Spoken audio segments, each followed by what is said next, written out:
privilege and honor to bring in Stephen Trivers, longtime friend of mine, mentor of mine. We've known each other now 21 years or so, if not 22. And I'll bring Stephen in the broadcast after this first pitch on Brian Holiday, with the Bulls up 2-1 in the second inning and a move over to first base on Ben Getz. Stephen has made the trip down from Kalamazoo with his son-in-law. Hello, Stephen. How are you? I'm fine, thank you, and it's very, very nice to be in a broadcast booth with you again. Patrick, once every 5 years, I think we should do this. It's been a while. It's been way too long for this. Yes, when you were broadcasting in, in the Midwest League. Why, I live in Kalamazoo, so I could go to Battle Creek, I could go to South Bend, I could go up to Grand Rapids. We'd see each other a couple of times during the season. But the time since you've moved to North Carolina, why it's maybe an average of 3 out of 10 years, here we are. It used to be an annual event, and now it's become a half-decade event, I guess. Bushman ready to go. Here's the pitch. And it's lined back and just off the tip of his glove. It's out in the left center field.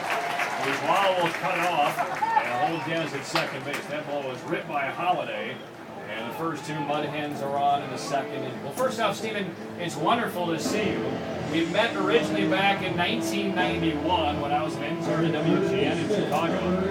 Now, the fans have been following Durham baseball last week or so. They've heard me retell the story about meeting you that very first time at the Chicago Cub WGN affiliate party. Now, I've said my part of that story, and I want to hear your memories of that story after this pitch on Danny Worth. First and second, nobody out.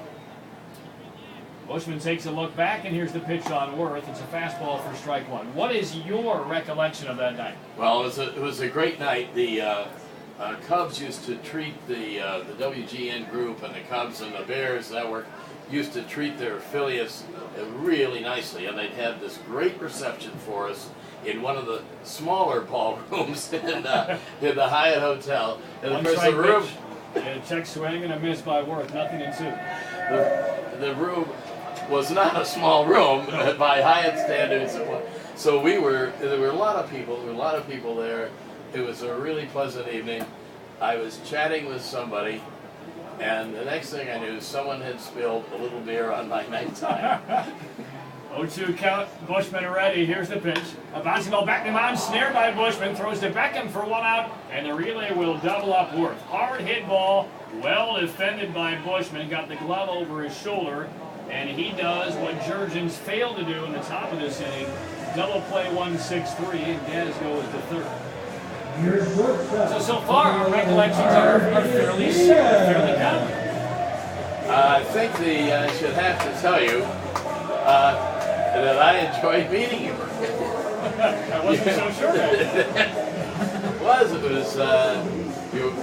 that. You were still an undergraduate. I think you're heading to your senior year in Milligan, and then after that you got your master's at Northwestern. Right. But I'll tell you what, it was fun to talk to you that night. It was really great to get to know you, and it's always good to see you. And in our conversation, you said that one of your goals is to be play-by-play in baseball. Mm-hmm.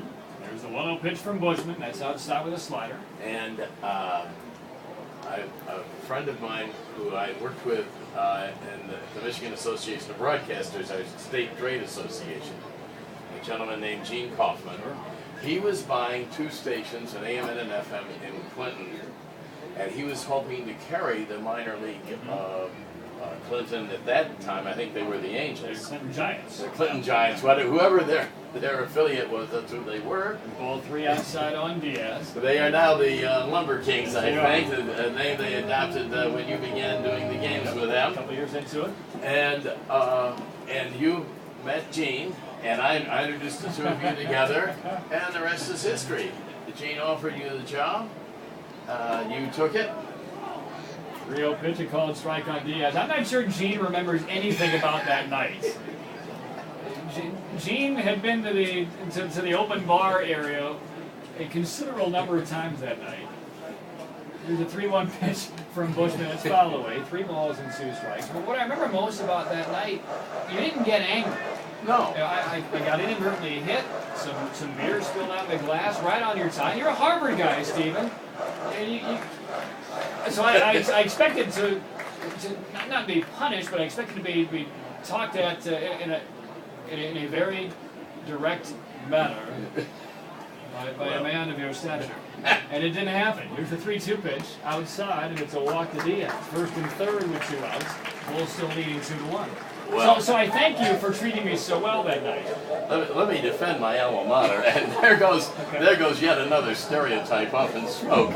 It's true. I graduated with a degree in American history, but I'd known myself from the time I was 6 years old that I was going to work in radio. And by the time I was 20, I figured the best job in any radio station would be the owner.